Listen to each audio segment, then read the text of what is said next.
Lecture current electricity में अभी तक हम लोग सीखे कि किसी भी कंडक्टर के क्रॉस करंट तब पास करेगा जब बैटरी जोड़ेंगे किसी मटेरियल से करंट पास करेगा, मटेरियल का कुछ अपोजिशन होगा, उस बैटरी का कुछ अपोजिशन होगा, बैटरी का कुछ इंटरनल रेसिस्टेंस, कुछ एक्सटर्नल रेसिस्टेंस, सबके क्रॉस करंट कितना होगा, पावर कितना होगा, एक करके अलग अलग कंडीशन में सीखे थे। थोड़ा सा और आगे अगर इस चैप्टर में बढ़े तो एक टर्म है जिसको बोलते हैं मैक्सिमम पावर थ्योरम। है क्या? तो बात कर रहे थे कि किसी भी रेसिस्टेंस के क्रॉस अगर करंट पास करवाना तो एक बैटरी जिसका कुछ opposition, that is called as internal resistance. जैसी बैटरी से करंट कनेक्ट करेंगे इसके क्रॉस एक करंट पास करेगा और जब तक लूप सेम है उस लूप में करंट आप ओम्स लॉ से एक लाइन में निकाल सकते हैं, लेकिन तब तक जब तक लूप एक हो। उस बैटरी का ईएमएफ ई इस लूप में रेसिस्टेंस 2 है, एक एक्सटर्नल जिसके क्रॉस बैटरी को जोड़ रहे हैं, साथ में बैटरी का इंटरनल रेसिस्टेंस जो बता रहा है कि बैटरी कितना से अपोज करेगा थ्रो करंट अक्रॉस इट, अपने के ही अक्रॉस करंट पास करने में कितना अपोज। इस करंट के कारण इस रेसिस्टेंस जिसके क्रॉस आउटपुट हम लोग ऑब्टेन करने का कोशिश करेंगे, कुछ पावर आउटपुट होगा। उस रेसिस्टेंस के क्रॉस इस बैटरी के कनेक्शन के कारण जो करंट पास कर रहा था कुछ पावर आउटपुट होगा। किसी रेसिस्टेंस के क्रॉस अगर करंट पता है तो पावर होता है आई स्क्वायर। जहां पे इस आई का वैल्यू निकाल चुके हैं तो उस पावर का वैल्यू कितना आएगा आप यहां से अरेंज कर सकते। अगर गौर से देखें तो आप बोल सकते हैं कि जो पावर है अलग अलग रेसिस्टेंस जोड़ेंगे तो करंट अलग अलग पास करेगा। पावर जो आउटपुट ऑब्टेन करने का कोशिश कर रहे हैं उस एक्सटर्नल रेसिस्टेंस के क्रॉस बैटरी जोड़ने के बाद पावर उस रेसिस्टेंस पे डिपेंड कर रहा है और रिलेट करना चाह रहे हैं कि पावर मिनिमम कितना कब होगा। देख सकते हैं कि अगर इस रेसिस्टेंस का वैल्यू 0 हो जाए तो पावर मिनिमम में 0 हो जाएगा, कोई पावर आउटपुट होगा। रेसिस्टेंस रहेगा तब तो पावर डेवलप होगा, रेसिस्टेंस अगर रहा ही नहीं तो पावर डेवलप नहीं होगा। अगर रेसिस्टेंस इंफिनिटी हो जाए, अगर रेसिस्टेंस इंफिनिटी होगा तो करंट घट के लगभग 0 हो जाए। बहुत कम रेसिस्टेंस में करंट बहुत ज्यादा जाएगा लेकिन रेसिस्टेंस है ही नहीं, पावर मिनिमम होगा। देख उस पावर मिनिमम का वैल्यू 0। जब रेसिस्टेंस कम है तो करंट ज्यादा लेकिन रेसिस्टेंस है ही नहीं तो पावर डेवलप नहीं होगा। वही रेसिस्टेंस अगर बहुत ज्यादा है तो करंट ही नहीं पास करेगा, क्योंकि जितना रेसिस्टेंस बाहर ज्यादा होगा उतना करंट कम होगा। रेसिस्टेंस इंफिनिटी, करंट 0, अब करंट 0 तो कोई पावर डेवलप ही नहीं होगा। मतलब पावर मिनिमम होगा, विच इज मिनिमम पावर 0 होगा जब उस एक्सटर्नल रेसिस्टेंस जिसके पास पावर आउटपुट ऑब्टेन करने का कोशिश कर रहे हैं या तो वो 0 हो, या तो ये बहुत कम रेसिस्टेंस हो तब भी पावर आउटपुट नहीं होगा, या बहुत ज्यादा रेसिस्टेंस हो तब भी आउटपुट नहीं पावर होगा, पावर आउटपुट मिनिमम 0 हो गया। बहुत कम रेसिस्टेंस में बहुत कम पावर, अब बहुत ज्यादा रेसिस्टेंस में भी बहुत कम। रेसिस्टेंस कम है तब भी पावर कम है, रेसिस्टेंस ज्यादा है तब भी पावर कम है। मतलब जरूर बीच में एक रेसिस्टेंस ऐसा होगा जहां पे पावर मैक्सिमम होगा। रेसिस्टेंस कम है तब भी पावर कम, और रेसिस्टेंस बहुत ज्यादा है तब भी पावर कम। रेसिस्टेंस कम है तब भी पावर कम, रेसिस्टेंस ज्यादा है तब भी पावर कम। मतलब बीच में कोई रेसिस्टेंस जरूर ऐसा रहा होगा जहां पे पावर सबसे ज्यादा होगा। अब वही इस चैप्टर में इस टॉपिक में रिलेट करना चाह रहे हैं कि किसी रेसिस्टेंस का वैल्यू कितना इसके क्रॉस जोड़े कि जो बैटरी है इसके क्रॉस मैक्सिमम पावर है। मिनिमम पावर का तो सोच लिए, अब सोचना चाह रहे हैं मैक्सिमम पावर। पावर मैक्सिमम होगा व्हेन, याद कीजिए थोड़ा सा, मिनिमम मैक्सिमम कैसे रिलेट करते हैं। तो जिसका भी मिनिमम या मैक्सिमम निकालना है उसको एक बार डिफरेंशिएट करते हैं, किसके रेस्पेक्ट में, तो जिस पे डिपेंड करता है। पावर किस पे डिपेंड कर रहा है कि कितना रेसिस्टेंस जोड़ रहा है इस कैपिटल आर पे। पावर मिनिमम होगा जिस पे डिपेंड कर रहा है उसके रेस्पेक्ट में डिफरेंशिएशन, याद कीजिए थोड़ा सा। मैक्सिमम मिनिमम रिलेट करना होता तो जिसका भी मैक्सिमम मिनिमम निकालना होता एक बार डिफरेंशिएट करके जीरो बैठाते हैं। ये हमको मिनिमम और मैक्सिमम दोनों का कंडीशन देता है। किसका, तो इस E square R by R plus R का होल स्क्वायर, जहां पे देख सकते हैं कि ईएमएफ तो चेंज नहीं करेगा, that means differentiation is R into R plus R का पावर -2। ईएमएफ तो चेंज करेगा नहीं, जो भी चेंज करने वाला बात है वो आर वाला फैक्टर, ये आर वाला फैक्टर मैक्सिमम होगा तो पावर मैक्सिमम होगा। इसका डिफरेंशिएशन करें, आर कैपिटल यहां भी है, कैपिटल आर यहां पे भी है, दो फंक्शन मल्टीपल के फॉर्म में है। सीधा डिफरेंशिएट करने के बजाय एक को छोड़ेंगे तो दूसरे का डिफरेंशिएशन, इसको छोड़ेंगे तो इसका डिफरेंशिएशन में जितना पावर है उतना इनटू एक पावर घटा ले। ये पावर -2 का डिफरेंशिएशन हुआ कि जितना पावर है उतना इनटू एक पावर घटा लिए। जब अंदर जाएंगे तो कैपिटल आर का 1, इंटरनल रेजिस्टेंस बैटरी का नहीं चेंज करेगा। इसको छोड़े तो इसका डिफरेंशिएशन, इस बार इसको छोड़ेंगे इस dr बाई आर का डिफरेंशिएशन, जिसका वैल्यू 0 होना है। ये तो 1 हो गया, वहीं रह जाएगा। दोनों से r प्लस आर का पावर अगर -3 अगर कॉमन निकाले, जब पॉजिटिव पावर होता है तो कम वाला पॉजिटिव पावर बाहर निकालते हैं, लेकिन जब नेगेटिव पावर होता है तो ज्यादा नेगेटिव वाला पावर बाहर निकालते हैं कि ये पूरा का पूरा बाहर निकल जाए। यहां पे बच जाए -2r, यहां पे एक्स्ट्रा निकाले हैं तो जितना एक्स्ट्रा निकाले हैं था -2 निकाले -3 है तो एक पावर प्लस में यहां पे बचे। r प्लस आर का पावर -3, ये माइनस आर हट के, चलो ऐसे भी r माइनस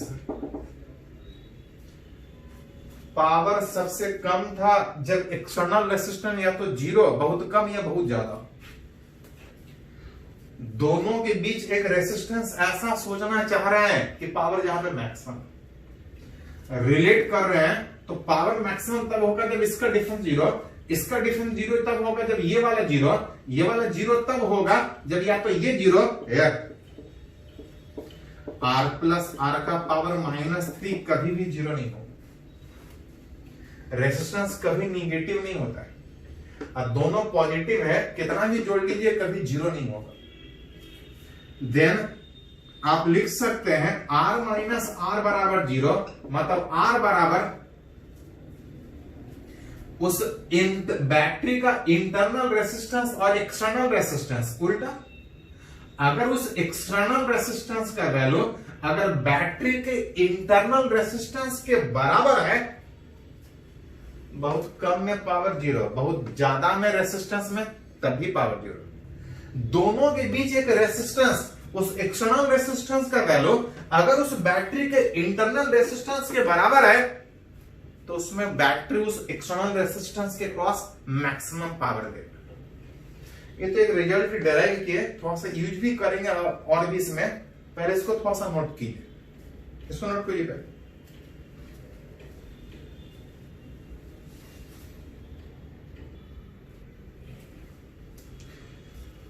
तो अभी एक रिजल्ट डिराइव किए कि जब किसी बैटरी के क्रॉस एक रेजिस्टेंस जोड़ रहे थे तो जो पावर था, जब रेजिस्टेंस बहुत कम था तो पावर 0 था, जब रेजिस्टेंस बढ़ रहा था तो पावर बढ़ रहा था, जब रेसिस्टेंस और बढ़ रहा था तो पावर बढ़ने के वजह घट रहा था, और जब रेसिस्टेंस बढ़ते हुए इंफिनिटी हो रहा था तो पावर जीरो था। बहुत कम रेसिस्टेंस में भी पावर जीरो, अब बहुत ज्यादा रेसिस्टेंस में भी पावर जीरो। हाँ, बीच में एक रेसिस्टेंस ऐसा आ रहा था, बीच में एक रेसिस्टेंस ऐसा आ रहा था, अब उस एक्सटर्नल रेसिस्टेंस का वैल्यू उस बैटरी के इंटरनल रेसिस्टेंस के बराबर था। उस समय जो पावर आउटपुट में मिल रहा था वो हमको मैक्सिमम मिल रहा था। मैक्सिमम मिलने का मतलब आप ये बोल सकते हैं कि अगर इससे रेसिस्टेंस अगर कम हुआ तब भी पावर कम मिलेगा, और इससे रेसिस्टेंस ज्यादा हुआ तब भी पावर कम मिलेगा। इस रेसिस्टेंस पे पावर हमको मैक्सिमम मिलेगा। हाँ, इससे कम में भी कम है, इससे कम में भी कम है, मतलब आप बोल सकते हैं कि दो अलग अलग रेसिस्टेंस के लिए पावर सेम होगा। रेसिस्टेंस इतना है तो पावर मैक्सिमम है, इससे रेसिस्टेंस कम है तो पावर कम है, इससे रेसिस्टेंस ज्यादा है तब भी पावर कम है। ओवरऑल बोल सकते हैं कि सेम पावर एक नहीं, दो अलग अलग रेसिस्टेंस से निकल सकता है, जिसको आप चाहे तो इक्वेशन से प्रूव भी कर सकते हैं। अभी थोड़ा देर पहले निकाले थे कि जो पावर था आई स्क्वायर आर में, विच ई बाई आर प्लस आर का whole square into are,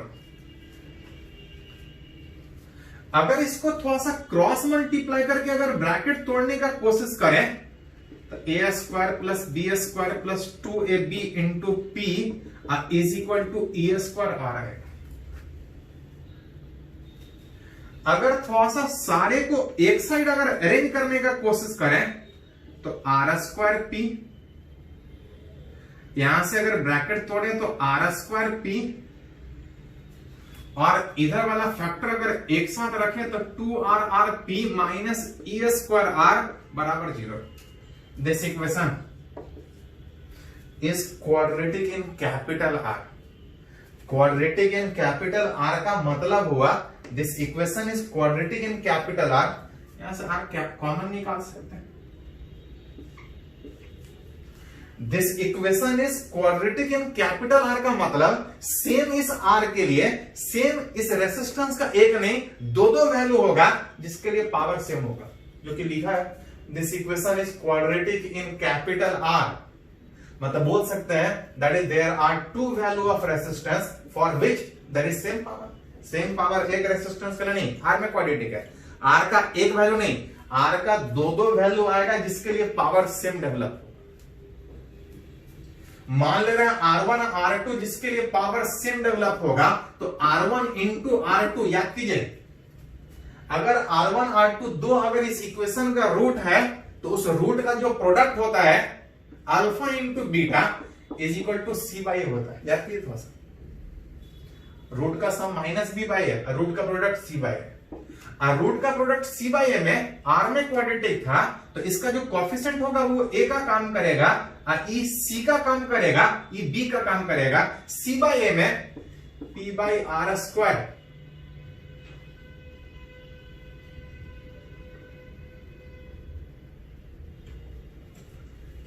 bracket सही से टूटा था, आर स्क्वायर पी 2rr, ठीक।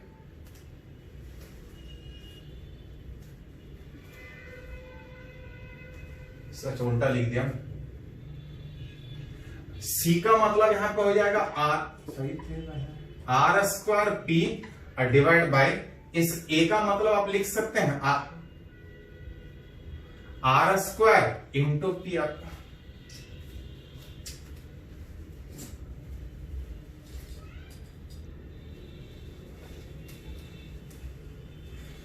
तो यहां पे बात कर रहा थी कि दिस इक्वेशन इज क्वाड्रेटिक। किसमें क्वाड्रेटिक था? इस आर में।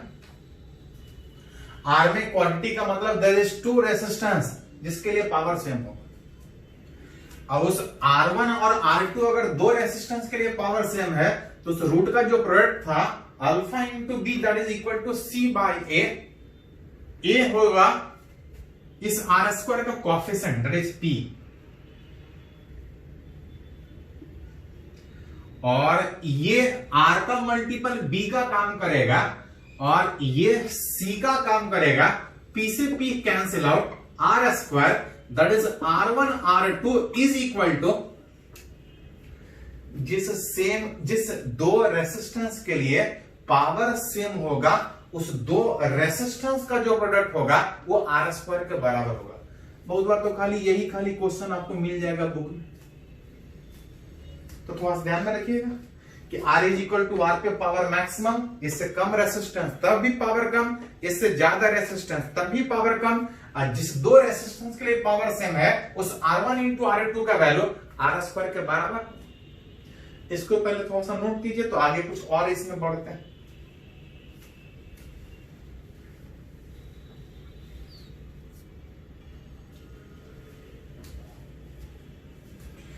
तो भी सीखिए कि एक बैटरी अगर किसी रेसिस्टेंस के क्रॉस कनेक्टेड है तो पावर आउटपुट मैक्सिमम कब देगा। देख रहे थे कि जब किसी रेसिस्टेंस के क्रॉस अगर किसी बैटरी को कनेक्ट करके पावर जब सप्लाई करने का कोशिश करेंगे तो पावर आउटपुट तो होगा ही होगा, इसी पावर का कुछ हिस्सा इस बैटरी के इंटरनल रेसिस्टेंस के क्रॉस लॉस भी होगा।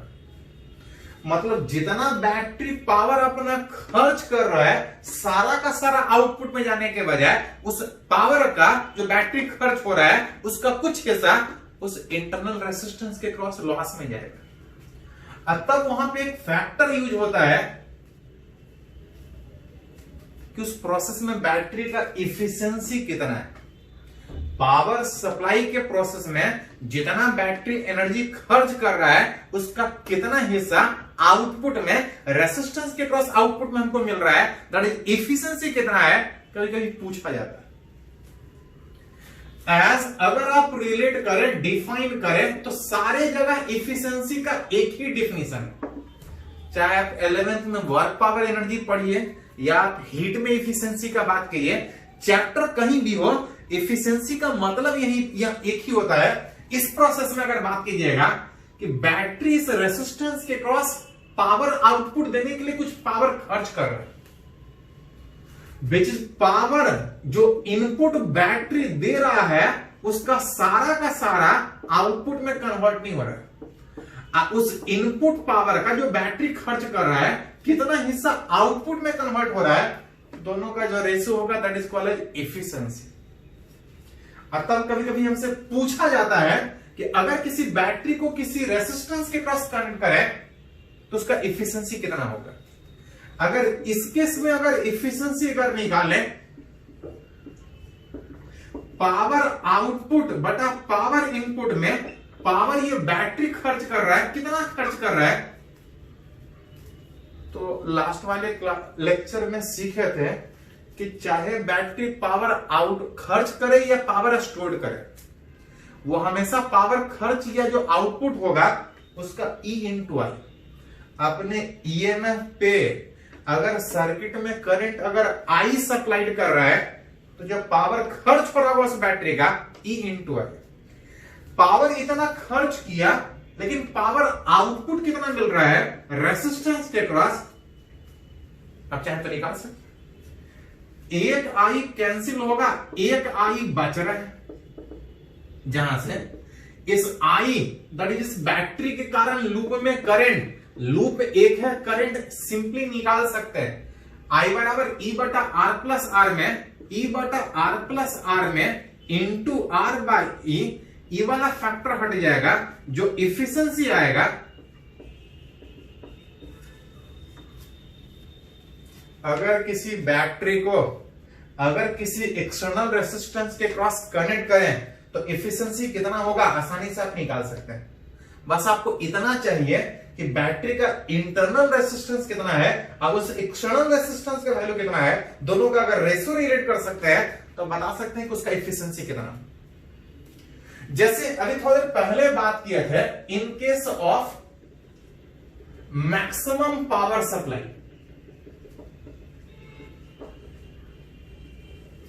अभी थोड़ा देर पहले सीखे थे कि एक बैटरी किसी एक्सटर्नल रेसिस्टेंस को मैक्सिमम पावर सप्लाई करेगा। मैक्सिमम पावर तब सप्लाई करेगा जब इस एक्सटर्नल रेसिस्टेंस का वैल्यू उस बैटरी के इंटरनल रेसिस्टेंस के बराबर हो। तो जो पावर था वो मैक्सिमम था। इस केस में निकालना चाहते हैं कि इफिशिएंसी कितना होगा। देन जो इफिशिएंसी था अभी निकाले कि एक बैटरी अगर एक एक्सटर्नल रेसिस्टेंस के क्रॉस है तो जो इफिशिएंसी था R/R+। अगर मैक्सिमम पावर दे रहा होगा तो इस R बराबर R का वैल्यू में इस R बराबर कैपिटल R जब डालिएगा तो जो इफिशिएंसी आएगा सारा वाला फैक्टर हट के 1/2, ये इफिशिएंसी फ्रैक्शन में है। अगर 100 से मल्टीप्लाई कीजिएगा तो ये इफिशिएंसी परसेंटेज में देगा। जो इफिशिएंसी कि जो बैटरी पावर खर्च कर रहा है उसका कितना हिस्सा आउटपुट में जाएगा, जो इफिशिएंसी है। जब बैटरी मैक्सिमम पावर दे रहा होगा तो इफिशिएंसी कितना होगा 50%। 50% का मतलब मैक्सिमम पावर तब दे रहा था जब दोनों रेसिस्टेंस बराबर था। दोनों रेसिस्टेंस का वैल्यू सेम होने का मतलब जितना पावर आउटपुट में हो रहा होगा उतना ही लॉस हो रहा होगा, जिसके कारण ये इफिशिएंसी 50%। रेसिस्टेंस अलग होगा तो इफिशिएंसी अलग होगा। कितना होगा इस जरूरत पड़े तो इस तरह से रिलेट कर सकते। इसको थोड़ा सा नोट कीजिए। तो एक आध एग्जांपल इस पे और देखते हैं इसकी इफिशिएंसी पे। पहले इसको नोट कीजिए।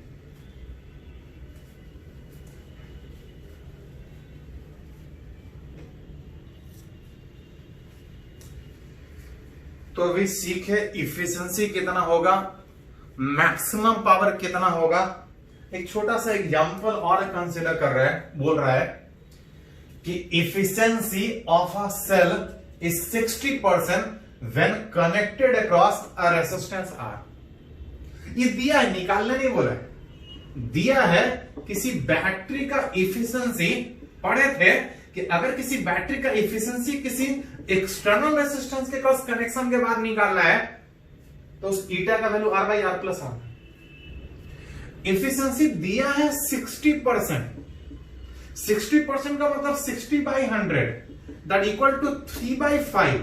जब इसको क्रॉस मल्टीप्लाई कीजिएगा तो 5R बराबर 3R अब प्लस 3R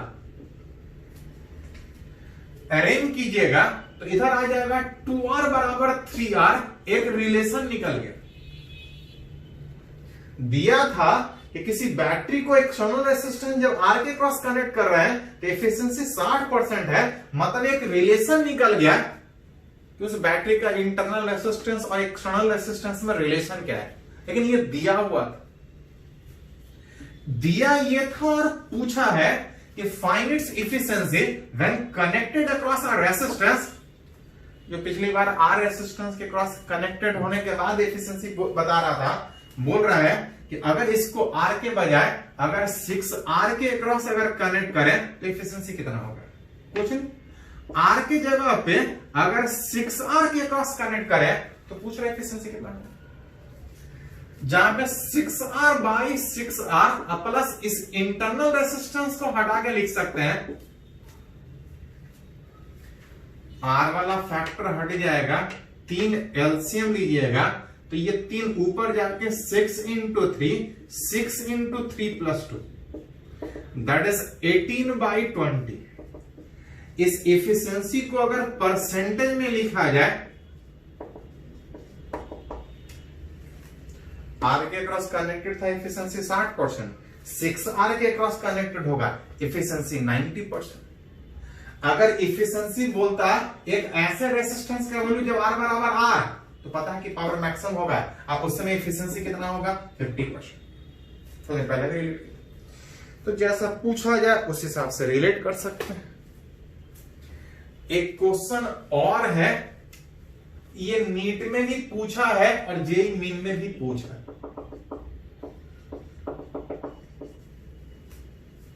है क्या। देखिए थोड़ा सा, बोल रहा किसी बैटरी को किसी रेजिस्टेंस के अक्रॉस कनेक्ट कर रहे,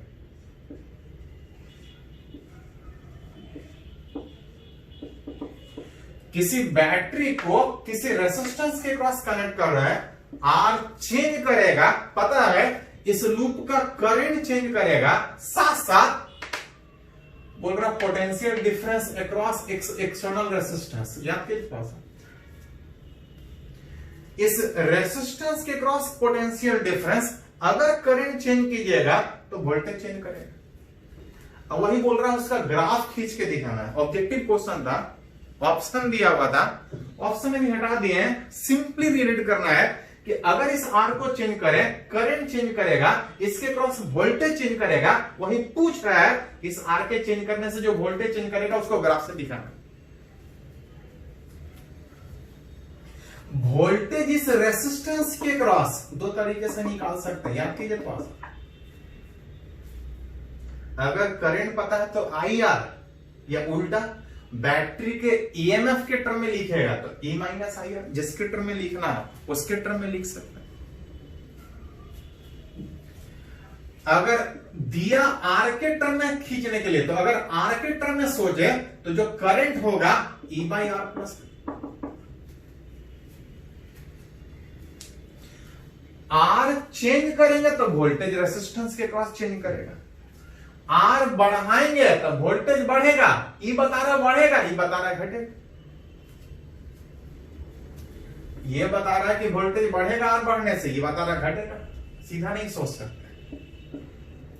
अगर ऊपर नीचे अगर आर से डिवाइड कर दे तो इस वोल्टेज को आप ऐसा लिख सकते हैं। और आप बता सकते हैं कि एज आर इंक्रीजेज, यहां से बताना मुश्किल था लेकिन यहां से आसानी से बता सकते हैं क्योंकि एक ही जगह पे वो फैक्टर है। जब आर बढ़ेगा तो ये घटेगा, आर बढ़ेगा ये घटेगा। ये घटने का मतलब नीचे वाला फैक्टर घटेगा, और नीचे वाला फैक्टर घटने का मतलब ओवरऑल बढ़ेगा। That is as R increases, जो टर्मिनल वोल्टेज इस रेसिस्टेंस के क्रॉस है वो इंक्रीज करेगा। अब उसी में ग्राफ खींच के बताना है कि रेसिस्टेंस बढ़ने से वोल्टेज किस तरह से चेंज कर रहा है। याद कीजिए, बहुत बार पढ़े होंगे फिजिक्स में कभी भी एग्जैक्ट नहीं रहता है, एग्जैक्ट ग्राफ खींचना नहीं रहता है, लेकिन हां आप रिलेट कर सकते हैं। सारे केस में नहीं, कुछ केस में। इस केस में अगर बात करें तो ये थोड़ा कॉम्प्लेक्स वाला दिख रहा है, सीधा सीधा खींच नहीं सकते हैं। हाँ, नेचर तो देख सकते हैं। जैसे आर यहां पे बात कीजिएगा तो जीरो होगा, जब ये जीरो होगा तो something by zero that is infinity. ये जब इंफिनिटी होगा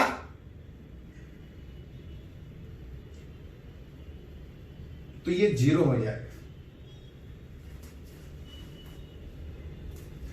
आर जब आर जीरो होगा तो ये इंफिनिटी होगा। इंफिनिटी में वन जोड़ने से ये इंफिनिटी ही रहेगा, और something bye infinity that is zero. मतलब आर जब जीरो है तो वोल्टेज जीरो होगा। ग्राफ यहां से स्टार्ट होगा, जो कि यहां से भी सोच सकते हैं कि जब रेसिस्टेंस होगा ही नहीं तो वोल्टेज कहां से होगा। हाँ, आर जीरो है तो वोल्टेज जीरो, लेकिन जैसे जैसे रेसिस्टेंस बढ़ रहा था वोल्टेज बढ़ रहा था। लेकिन ग्राफ थोड़ा कॉम्प्लेक्स में बढ़ेगा। अगर रिलेट करें तो बोल सकते हैं कि फॉर आर जीरो में वोल्टेज रेसिस्टेंस के क्रॉस जीरो, और जब आर इंफिनिटी है तो, जब आर इंफिनिटी है तो ये इंफिनिटी तो ये zero, something bye infinity zero, और ये जीरो लेकिन यहां पे वन है, जो वी आर होगा वो ई के बराबर है। मतलब जब आर जीरो है तो वोल्टेज जीरो, जब आर बढ़ रहा होगा तो वोल्टेज बढ़ रहेगा। अब बढ़ते बढ़ते एक लिमिट तक बढ़ेगा, कहां तक, ई तक। यहां से लगातार बढ़ेगा, एक लिमिट तक बढ़ेगा, एक लिमिट तक बढ़ेगा। रेसिस्टेंस चाहे कितना भी बढ़ा लीजिए, वोल्टेज इस ई से ज्यादा नहीं बढ़ता, मैक्सिमम यहां तक जाएगा। तो बहुत लोग बोलेंगे कि सर ऐसा क्यों खींचे, ऐसा क्यों नहीं खींचे। तो ध्यान दीजिए, ये बता रहा है कि इसको बढ़ाएंगे तो वोल्टेज इंफिनिटी को टेस्ट करेगा, इंफिनिटी नहीं। रेसिस्टेंस बढ़ेगा तो वोल्टेज बढ़ेगा, और बढ़ते बढ़ते कहां तक जा रहा है, इस ईएमएफ ई तक जा रहा है। तो ये ग्राफिकल क्वेश्चन था, नीट में पूछा हुआ है इस तरह से। आपको सारे बुक में मिलेगा, जेईई मेन में भी पूछा हुआ है।